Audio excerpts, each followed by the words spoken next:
Sarana hiburan dan informasi 101,7 Radio Suara Kota Probolinggo.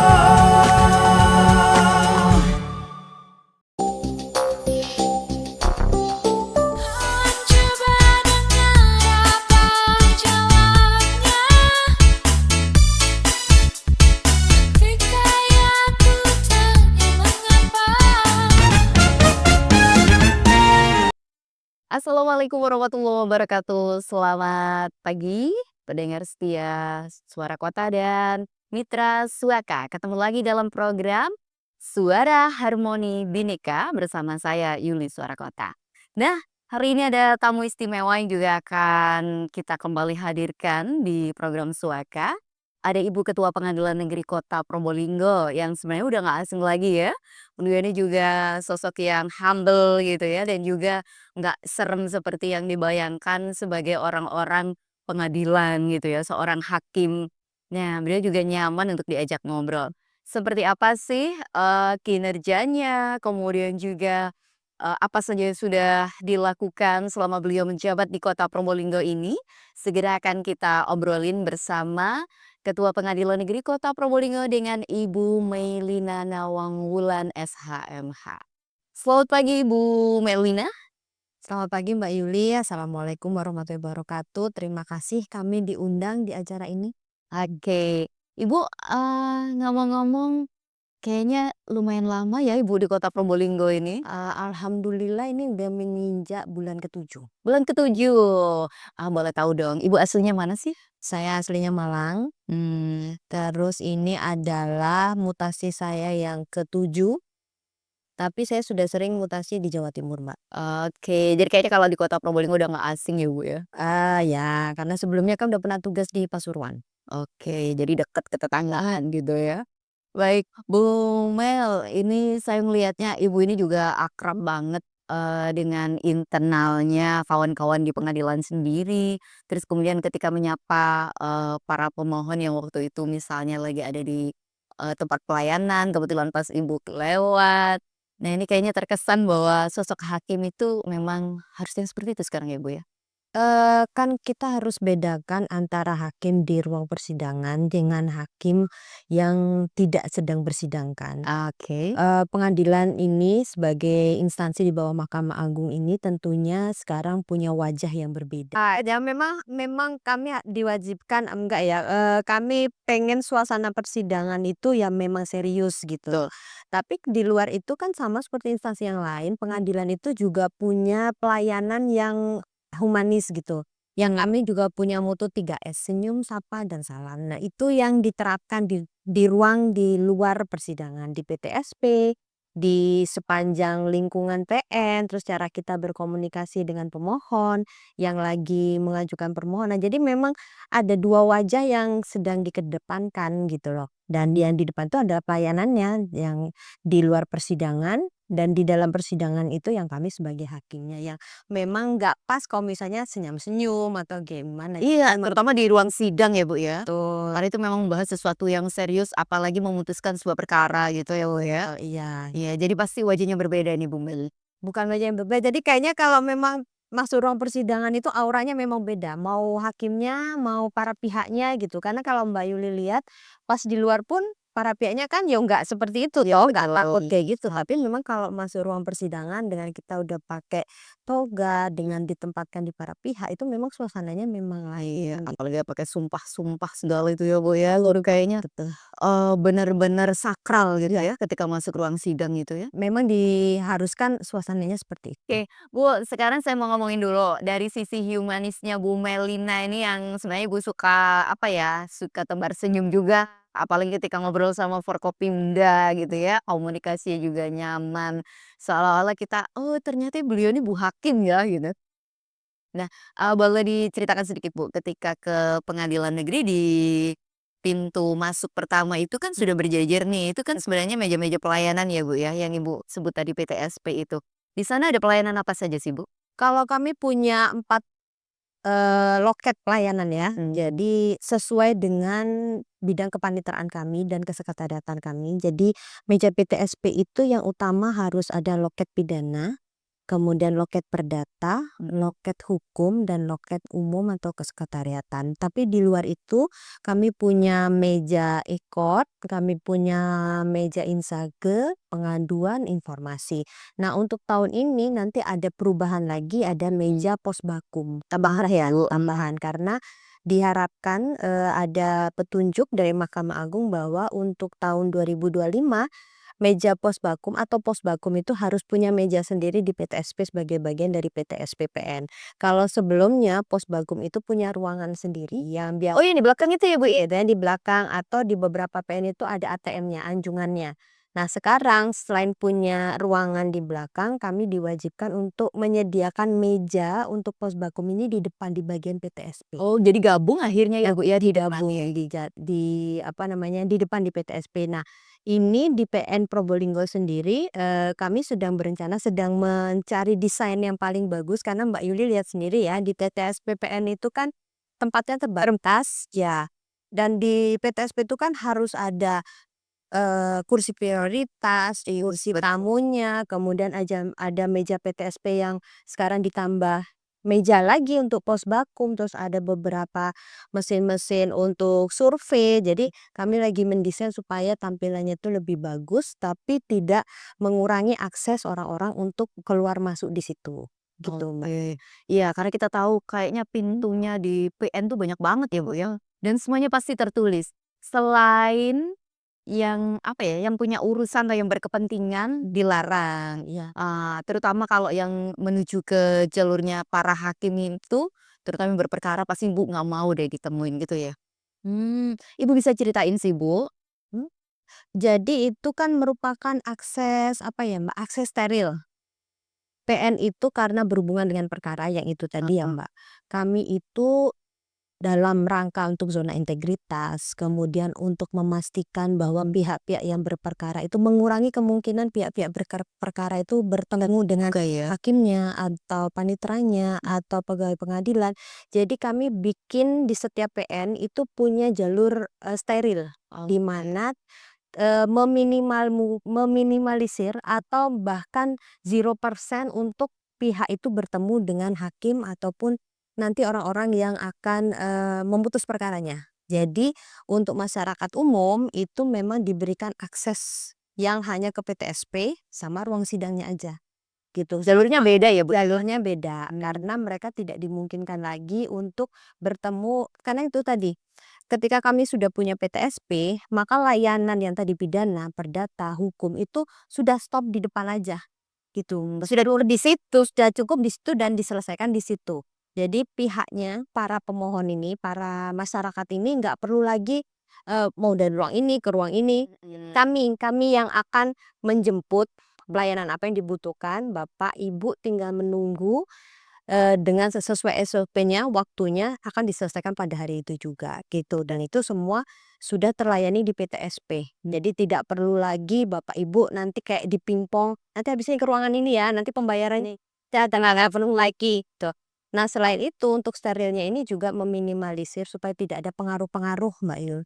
Jadi ketika hakim-hakim itu memutus perkara betul-betul karena pembuktian para pihak, kemudian dengan keyakinan hakim, gitu. Iya. Tujuannya seperti itu. Iya, oke. Ibu bisa dikatakan bahwa sekarang pun selain pelayanannya di PTSP semuanya juga sistemnya sudah online juga ya Bu ya? Jadi mau kita dimanapun mau pakai handphone aja udah bisa ya, intinya begitu.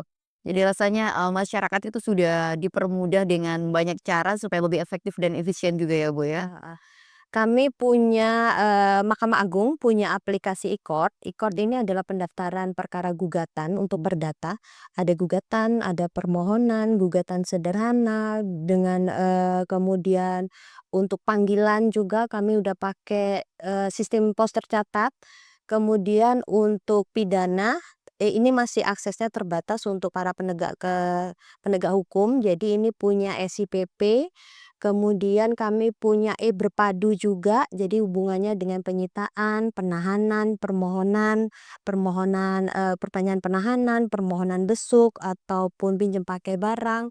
Kemudian, untuk aplikasi-aplikasi laporan-laporan itu juga udah pakai aplikasi yang kesekretariatan untuk keuangan, kinerja gitu. Terus untuk era terang juga ini adalah aplikasi elektronik, permohonan surat keterangan di pengadilan misalnya bebas, tidak sedang menjalani pidana, kemudian, surat keterangan apapun yang menjadi layanan dari PN. Itu semua bisa diakses masyarakat, tidak harus datang ke PN, dari rumah, dari mana aja bisa mengakses, Era Terang ini.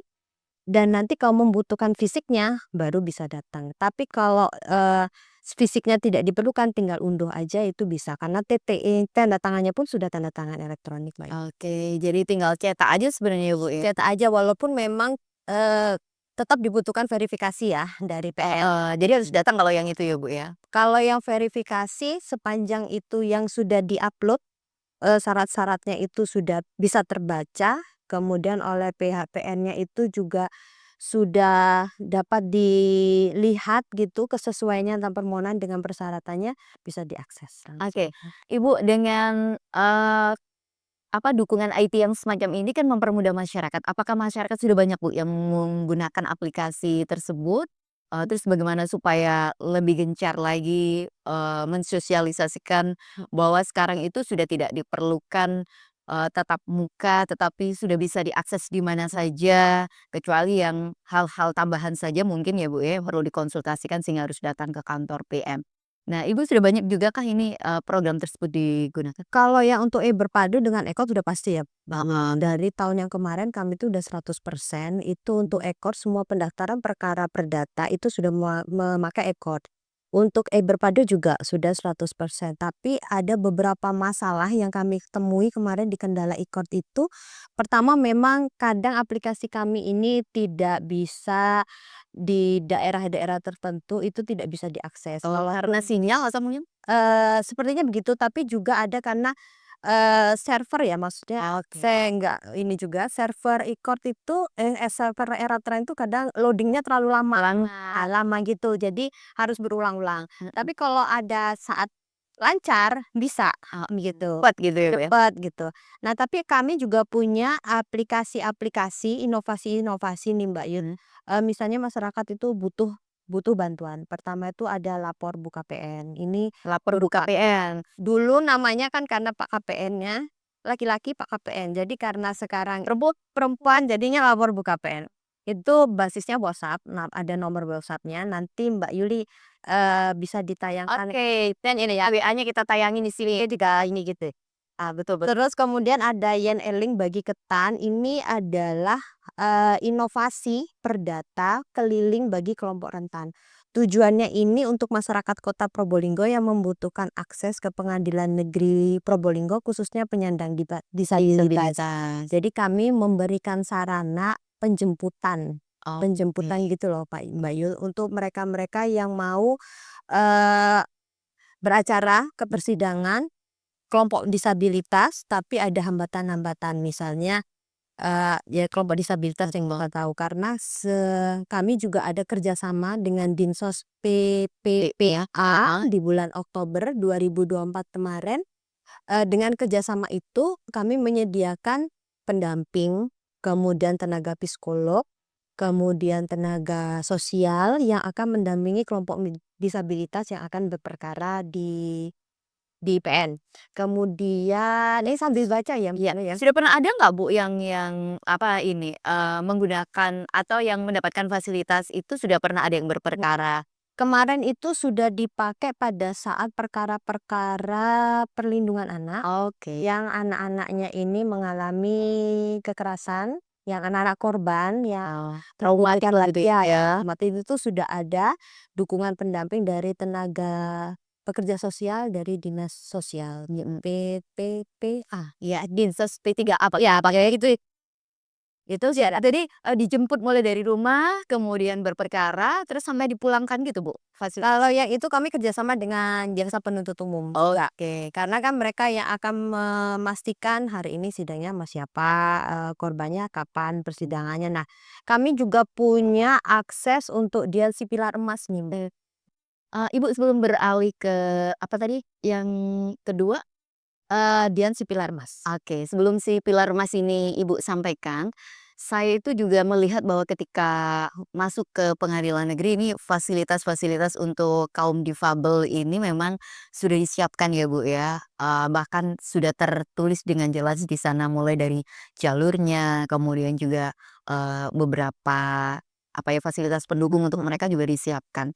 Nah, ini sampai jalur tersebut untuk mempermudah para kaum difabel yang berperkara ini sampai dengan menuju ke ruang sidang atau gimana, Bu?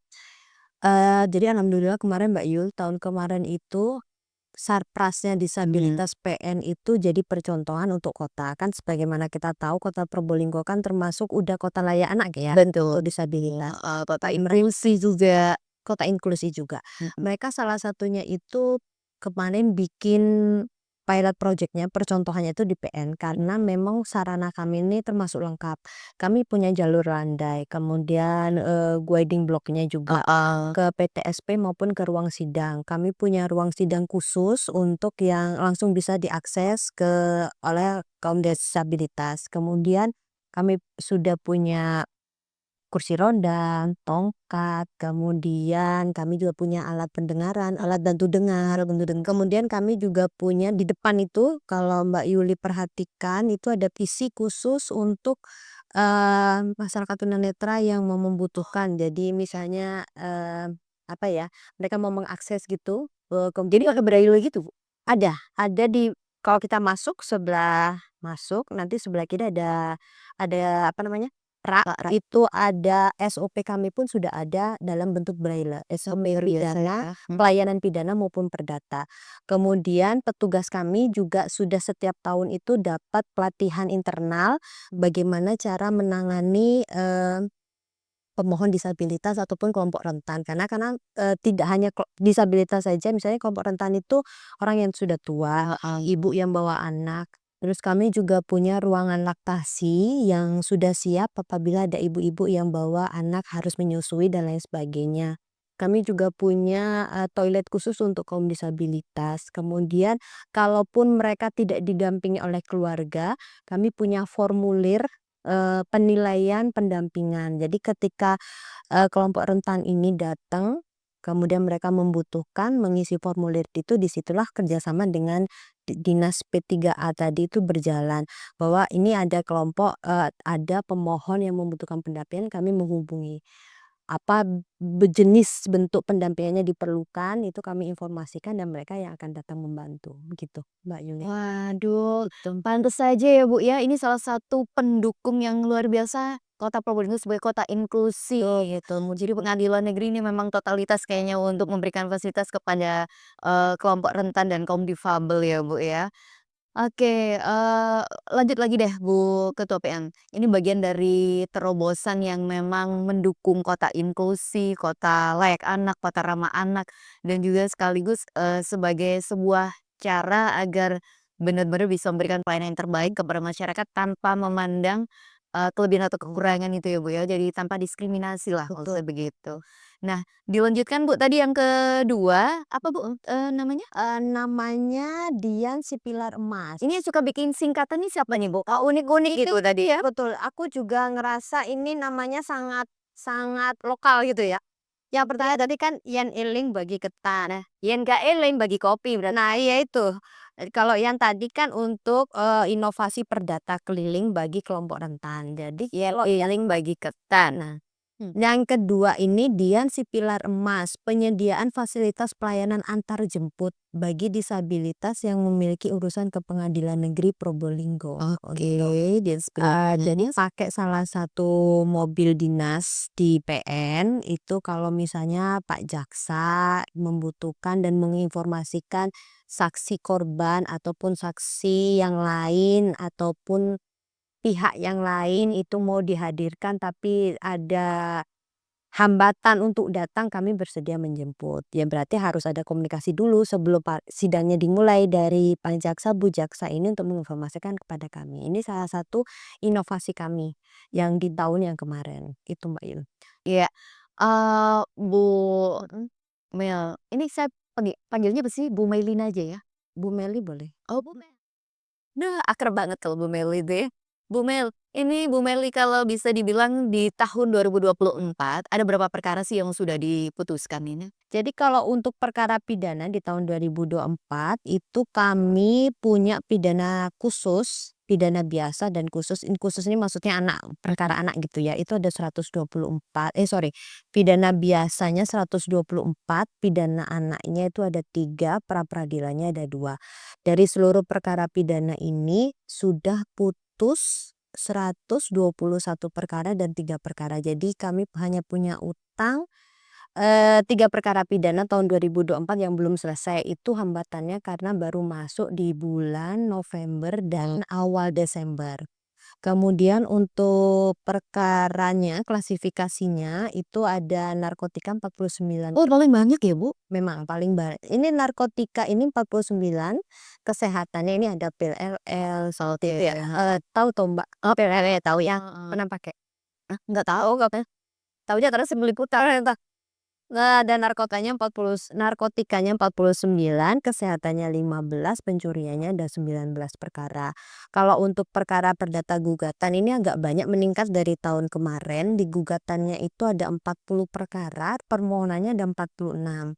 Dari perkara yang masuk, yang PMH-nya, perbuatan melawan hukumnya ada 16, uang prestasinya ada 8, cerainya ada 9.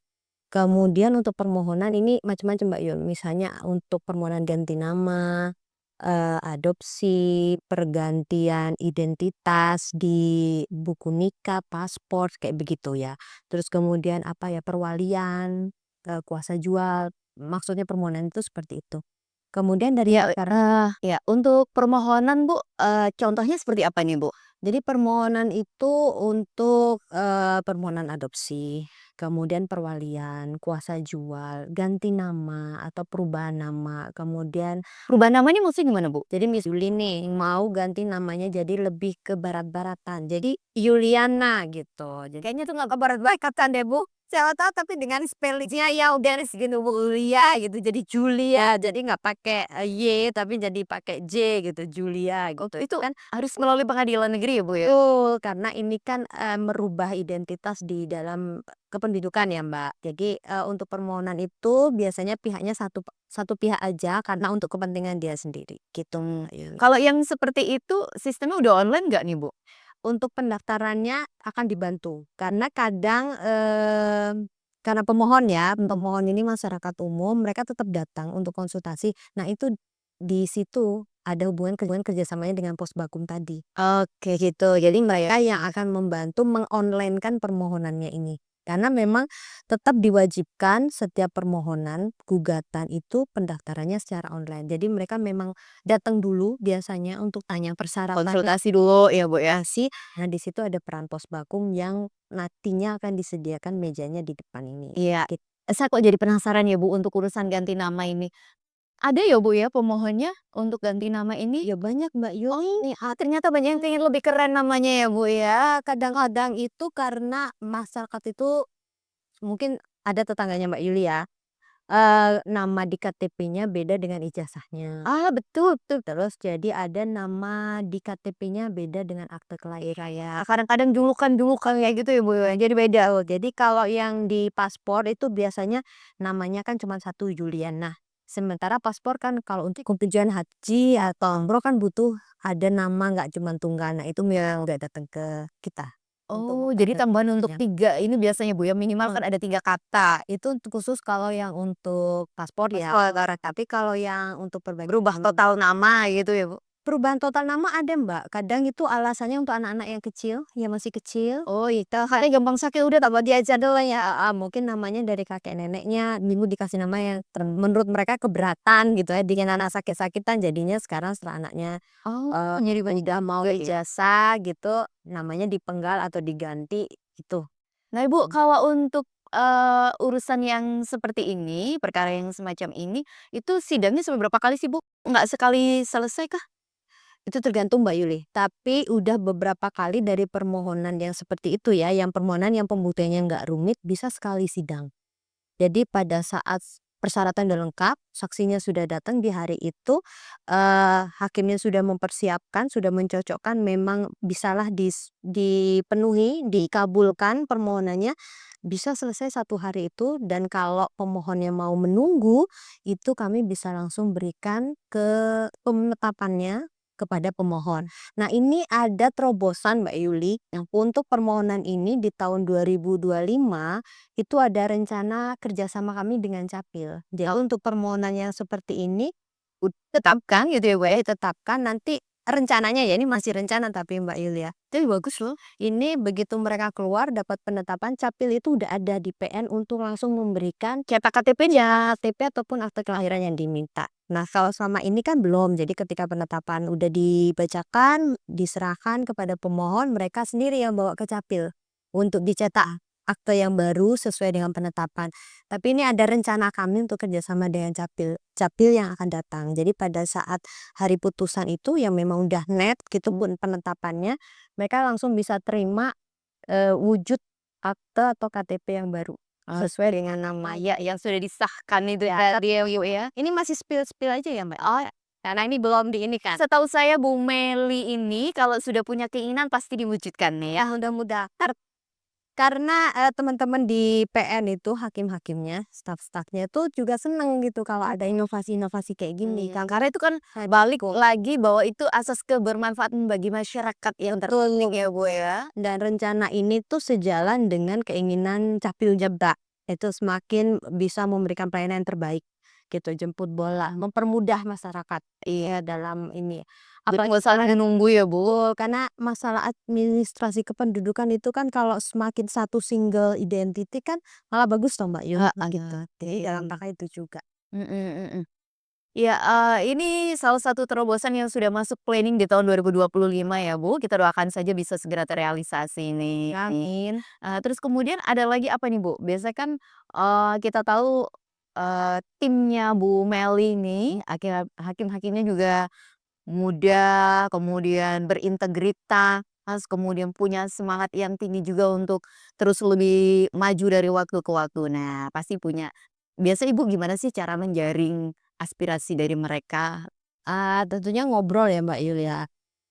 Jadi, mmm, ngobrol dengan hakim-hakim, ngobrol dengan pegawai-pegawai kesekretariatan dan kepanateraan, kira-kira jadi saya pengennya itu setiap bulan itu punya rencana dan bagaimana eksekusinya. Jadi setiap akhir bulan tuh ada monetnya, rencanamu, rencana bagian ini, rencana hakim ini, dalam 1 bulan ini kemarin apa? Bisa dieksekusi nggak 1 bulan ini? Kalau nggak bisa dieksekusi apa hambatannya?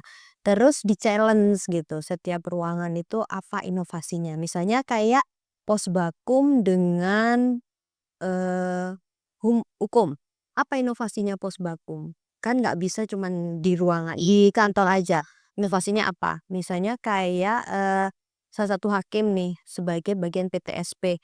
Apa inovasinya? Supaya lebih bagus lah PTSP ini. Jadi setiap hari itu, setiap bulan tuh ada challenge konvensi gitu. Jadi semuanya berlomba-lomba, aduh bulan depan ini mau punya inovasi apa gitu ya? Karena ada punishment dan reward Mbak Yo. Jadi setiap 6 bulan itu akan ditunjuk pegawai terbaik, petugas PTSP terbaik, hakim terbaik. Ya terbaik dapat hadiah. Kalau yang ada misalnya absennya suka telat itu pun ada punishment-nya gitu. Jadi apa ya, Balance ya, seimbang. motivasi dan tahu bahwa kalau dia melakukan perbuatan indisipliner misalnya itu ada sanksinya, nggak cuman dari omongan aja peneguran, udah nggak zamannya lagi kan udah sering-sering ditegur jadi ya hukumannya apa gitu. Oke. Gitu. Iya, saya juga dengar nih, Bu, selain hal-hal, inovasi yang Ibu sebutkan tadi yang berhubungan langsung dengan masyarakat. Nah, ini juga ada yang aroma-aroma religi gitu ya, Bu, ya? Oh betul betul.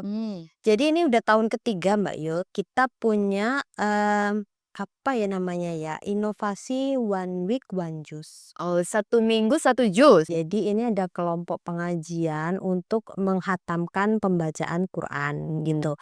Nanti dari kelompok pengajian yang ikut ini mereka masing-masing setiap hari terserah mau bacanya kapan, tapi ada laporannya bahwa Setoran gitu ya, Kak, orang ya? gitu. Nah, aplikasi ini sudah ada reward dari dirjen kami, peradilan umum.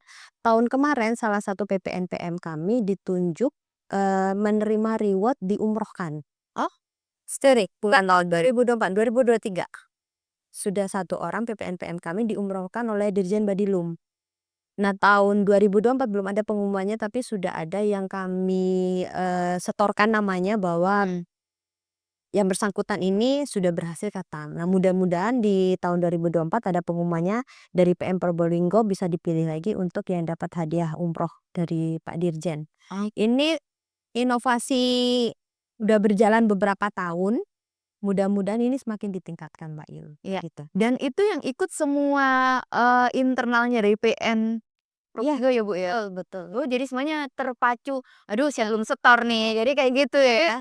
Semakin terpacu karena ternyata reward dari Dirjen itu betul-betul ada, kayak gitu, dan benar-benar ditunjuk PN Probolinggo, PPNPM-nya lagi yang berangkat, gitu. Jadi akhirnya bukan hanya menjadi sebuah, apa ya, kewajiban yang bermanfaat buat diri sendiri, tetapi juga ada sesuatu yang bikin kita semakin greget gitu ya, Bu, ya? Betul, Mbak Yul. Mudah-mudahan ini nanti ke depannya, semakin banyak yang ikut. Memang yang tahun kemarin belum belum semuanya sih, tapi hampir 80% lah udah ikut.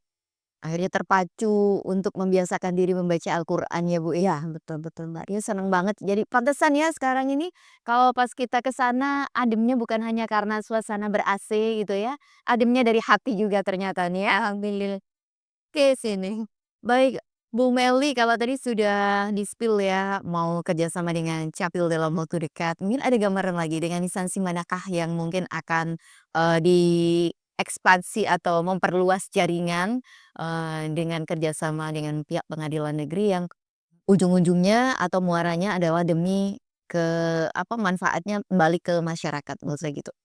Jadi kami membuka kesempatan menerima mahasiswa-mahasiswa magang, Mbak Yul. Kalau yang di tahun kemarin itu udah ada 2 universitas, dari Universitas Nurul Jadid Python dan UIN Jember yang mengirim mahasiswanya magang di kami. Kemudian ada beberapa SMK seperti SMK 1 Banyuanyar, SMK 1 Probolinggo, itu juga yang menempatkan siswanya untuk magang. Nah, khususnya untuk mahasiswa ini kami menerima bukan saja karena kami senang, tapi kami pengen menjadikan PN Probolinggo itu sebagai wadah, penelitian ilmiah, kemudian, wadah juga bagi hakim-hakim kami, siapa tahu universitas-universitas ini membutuhkan dosen-dosen tamu dari hakim misalnya. Jadi kan mahasiswa itu punya, apa ya, seimbang antara praktek dan teori gitu. Jadi apalagi hakim-hakim kami PN Probolinggo itu udah 2 orang yang mau S3 gitu. Jadi, kalau kerjasama dengan universitas ini berjalan bagus, tidak saja dengan kami yang juga haus ilmu, tapi juga sebagai wadah bagi universitas itu untuk menempatkan mahasiswanya di PN gitu. Kan, kita tahu ya, Mbak, ya misalnya kayak mahasiswa mau skripsi kan butuh penelitian. Betul. Kadang itu butuh data, itu untuk putusan-putusan kan susah. Heeh. Tapi dengan mereka melihat sendiri, mereka bisa menilai PN itu sekarang bagaimana gitu. Kenapa misalnya ada perkara-perkara itu yang viral misalnya, mereka tidak saja tujuannya tuh mereka bisa tahu kenapa putusan itu ada. Kadang kalau ada putusan yang viral, kita mengomentari karena kita hanya tahu bagian akhir endingnya aja, kita nggak Tidak tahu prosesnya itu ya, Bu, ya? tidak mengikuti jalannya persidangan dari awal dan akhir, itu tujuannya juga seperti itu. Sementara kalau untuk yang SMK ya, selain karena beberapa SMK itu membutuhkan tempat untuk siswanya magang, kami juga membutuhkan karena tenaga di PN itu kan Terbatas juga ya? terbatas gitu.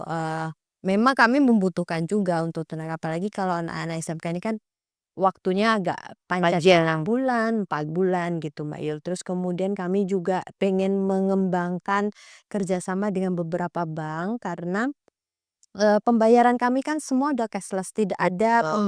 pembayaran secara tunai. Kami juga apa ya, ada beberapa keuangan yang memang harus bekerja sama dengan beberapa bank gitu, tidak boleh hanya satu bank gitu. Jadi, kerjasamanya di bidang itu juga, gitu sih Mbak, ya. Nah, Ibu, saya juga melihat bahwa pelayanan pengadilan negeri ini juga kolaborasi dengan pemerintah Kota Probolinggo ya, salah satunya di MPP.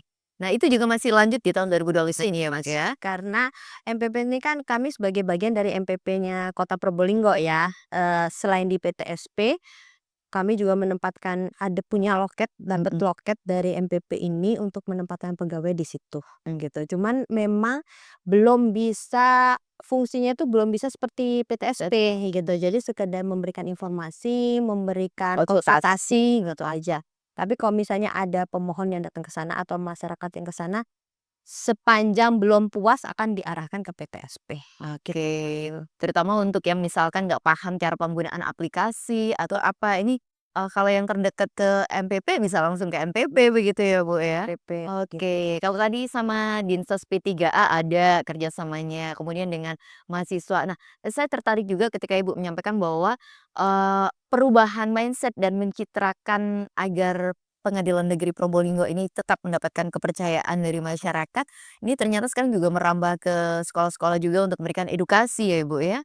Nah, ini juga, patut kita apresiasi sehingga anak-anak juga sudah mulai punya cita-cita ketika didatengin ada hakim, "Ah, saya kepingin jadi hakim kelak." Ini itu bagian dari motivasi mereka dari kecil. Nah ini juga ada ya, Bu, ya, program sebanyak Kalau yang itu sih belum sih Mbak Yu, kalau yang ke SMP atau sekolah-sekolah yang kalau begitu, yang ke apa ya, itu siswa kalau bahasanya kayak apa, apa, Bu, edukasi pengenalan profesi ya? profesi, Nah, betul. kalau yang itu tuh lebih ke pribadi misalnya, sekolah tertentu ada hari pengenalan profesi kami diundang. Nah, biasanya kami mengambil KDP kami. Ada ya, Bu, ya? Ada. Saya beberapa kali harus ngisi di sekolah anak saya gitu loh, ini loh profesi ini tentang apa.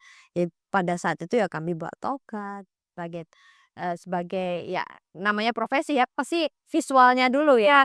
Mereka, "Oh nanti kayak gini," jadi rayan gitu. Kadang juga mengenalkan apa beda pengadilan dengan kejaksaan, karena kadang masih banyak orang yang ya nggak tahu gitu loh, bahwa ini ada instansi yang berbeda gitu. Oke, Ya. artinya kan sekolah-sekolah boleh mengundang sosok Pak Hakim dan Bu Hakim gitu ya, Boleh untuk boleh. menghadirkan di sekolah. Jadi ini kesempatan bisa nanti kerjasama dengan Dinas Pendidikan ya. Ya. Ini jadi tambahan inovasi baru lagi ya. Baik, masih ada yang mau disampaikan nih Ibu, karena kita tahu bahwa di 2024 kinerja dari Pengadilan Negeri Probolinggo yang kemarin juga di awal tahun juga sudah melakukan, penandatanganan, integritas ya Bu ya, kemudian juga ada MOU dan banyak hal yang menjadi resolusi di tahun 2025 ini ya. Ibu pasti sudah punya gambaran apa saja sih, gebrakan yang akan dilakukan untuk bisa lebih baik dibandingkan kinerja 2024 yang kita tahu kemarin juga sudah mendapatkan nilai bagus juga ya, Bu, ya. Bisa disampaikan juga nih.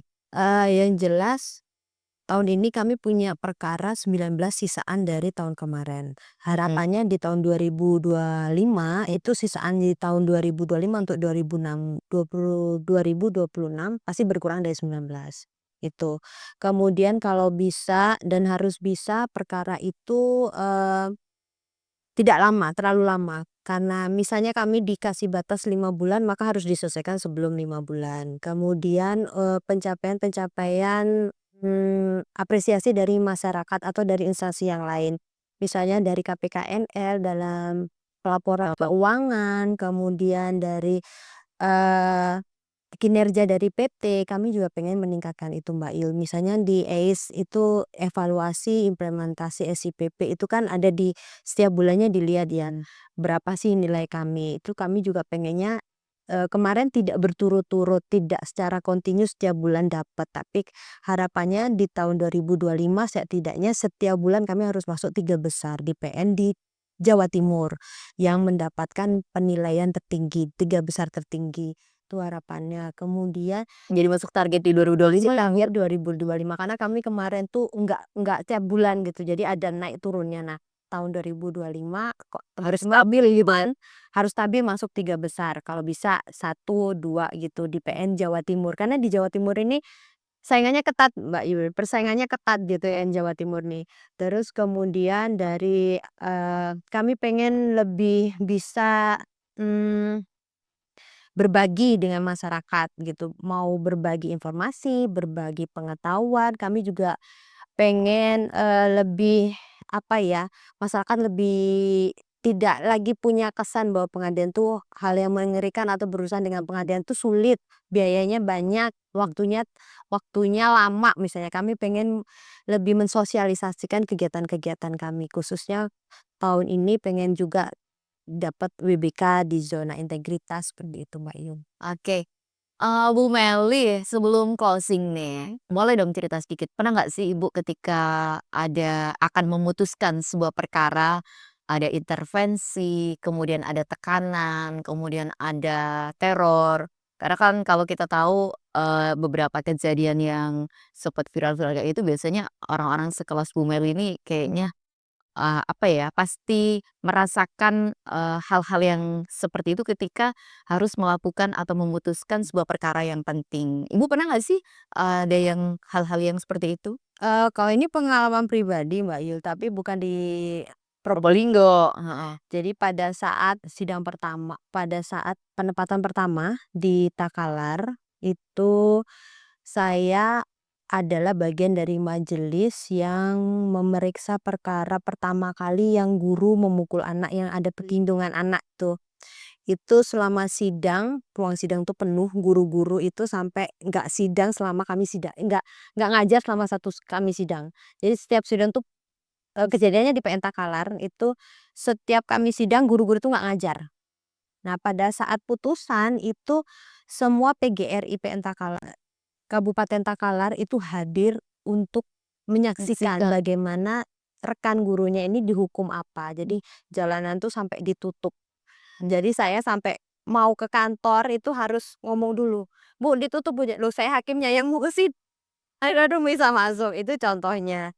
Terus kemudian kalau penempatan yang kedua itu di Pasir Pangarayan itu hubungannya dengan perkara-perkara perdata yang seru, karena lawannya itu masyarakat dengan perusahaan sawit. Jadi ketika harus ke lokasi itu bagaimana diintimidasi, dihalang-halangi oleh Jadi massa. pernah juga ya Bu ya? Pernah seperti itu, Mbak Yun. Misalnya kalau putusannya ada yang nggak puas, kantor dilempari, pintu PTSP itu rusak, itu udah pernah kejadian. Tapi alhamdulillah di Probolinggo ini aman.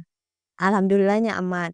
Kalau pas di Kediri itu banyak kejadian pembunuhan, kalau Mbak Yuli yang pasangan guide gitu. Itu sering udah udah alhamdulillah lah udah mengalami yang seperti itu, intimidasi misalnya. Ibu takut nggak sih? Kan Ibu perempuan nih, itu kan udah tahu ya resikonya menjadi seorang hakim. Ya takut juga sih Mbak Yuli, takut juga, tapi ya mau gimana kan nggak mungkin kita menolak toh. Tapi alhamdulillah di Probolinggo ini aman, terus saya lihat hakim-hakimnya juga, saya tanya gitu, "Pernah nggak dapat misalnya rumahnya berapa kali didatengin?" Gitu, itu enggak juga gitu. Jadi kayaknya mungkin di Jawa Timur khususnya mungkin lebih kondusif ya, udah gitu kan saya juga Smart lah ya orang ya kali ya. kadang kalau udah ada kabar-kabar yang apa gitu, saya hubungin Pak Kapolres, "Pak butuh Kak."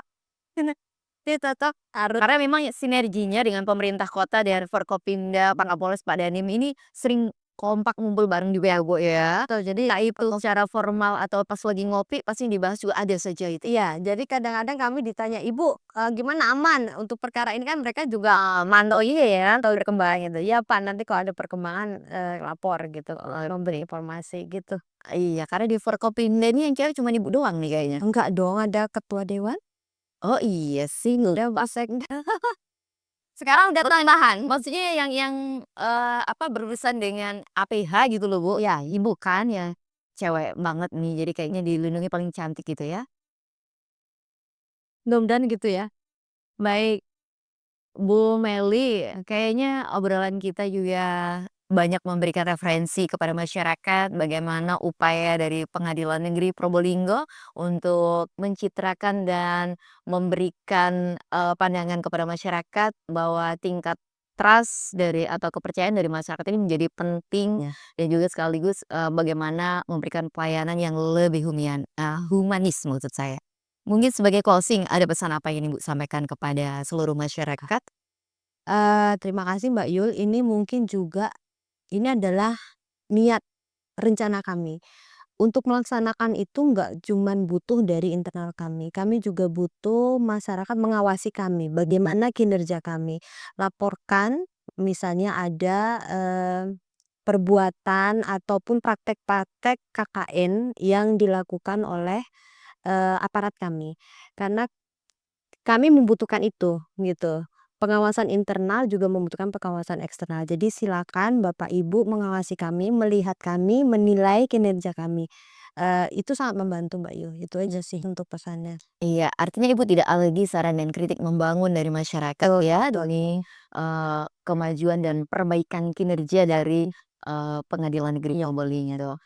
Oke, terima kasih ya Bu, sama Kak Lina, terima kasih ya udah di SHMH Ibu Ketua Pengadilan Negeri Probolinggo yang sudah ikut memberikan referensi informasi bagi masyarakat dalam program Suaka, Suara Harmoni Bhinneka, persembahan dari Suara Kota Probolinggo FM. Terima kasih kehadirannya Bu Meli dan juga terima kasih untuk kesetiaannya untuk pendengar setia Suara Kota dan juga para netizennya Suaka. Saya akhiri, wassalamualaikum warahmatullahi wabarakatuh, sampai jumpa.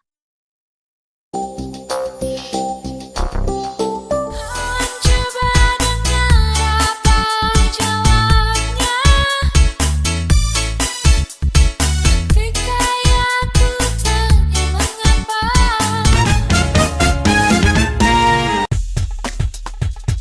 Sarana hiburan dan informasi 101,7 Radio Suara Kota Probolinggo.